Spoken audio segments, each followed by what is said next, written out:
بسم الله الرحمن الرحيم تبارك الذي بيده الملك وهو على كل شيء قدير الذي خلق الموت والحياة ليبلوكم أيكم أحسن عملا وهو العزيز الغفور الذي خلق 7 سماوات طباقا ما ترى في خلق الرحمن من تفاوت فارجع البصر هل ترى من فطور ثم ارجع البصر كرتين ينقلب إليك البصر خاسئا وهو حسير ولقد زينا السماء الدنيا بمصابيح وجعلناها رجوما للشياطين وأعتدنا لهم عذاب السعير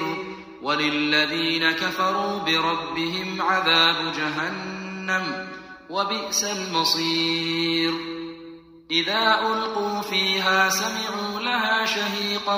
وهي تفور تكاد تميز من الغيظ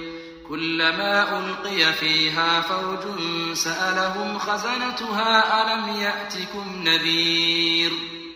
قالوا بلى قد جاءنا نذير فكذبنا وقلنا ما نزل الله من شيء إن أنتم إلا في ضلال كبير وقالوا لو كنا نسمع أو نعقل ما كنا في أصحاب السعير فاعترفوا بذنبهم فسحقا لأصحاب السعير إن الذين يخشون ربهم بالغيب لهم مغفرة وأجر كبير وأسروا قولكم أو اجهروا به إنه عليم بذات الصدور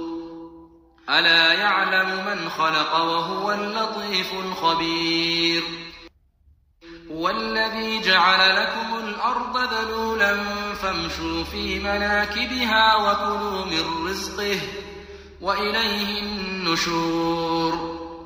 أأمنتم من في السماء أن يخسف بكم الأرض فإذا هي تمور أم أمنتم من في السماء أن يرسل عليكم حاصبا فستعلمون كيف نذير ولقد كذب الذين من قبلهم فكيف كان نكير أولم يروا إلى الطير فوقهم صافات ويقبضن ما يمسكهن إلا الرحمن إنه بكل شيء بصير أمن هذا الذي هو جند لكم ينصركم من دون الرحمن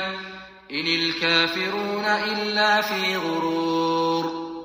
أمن هذا الذي يرزقكم إن أمسك رزقه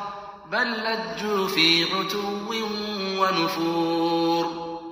أفمن يمشي مكبا على وجهه أهدى أمن يمشي سويا على صراط مستقيم قل هو الذي أنشأكم وجعل لكم السمع والأبصار والأفئدة قليلا ما تشكرون قل هو الذي ذرأكم في الأرض وإليه تحشرون ويقولون متى هذا الوعد إن كنتم صادقين قل إنما العلم عند الله وإنما أنا نذير مبين فلما رأوه زلفة سيئت وجوه الذين كفروا وقيل هذا الذي كنتم به تدعون قل أرأيتم إن أهلكني الله ومن معي أو رحمنا فمن يجير الكافرين من عذاب أليم قل هو الرحمن آمنا آمنا به وعليه توكلنا فستعلمون من هو في ضلال مبين قل أرأيتم إن أصبح ماؤكم غورا فمن يأتيكم بماء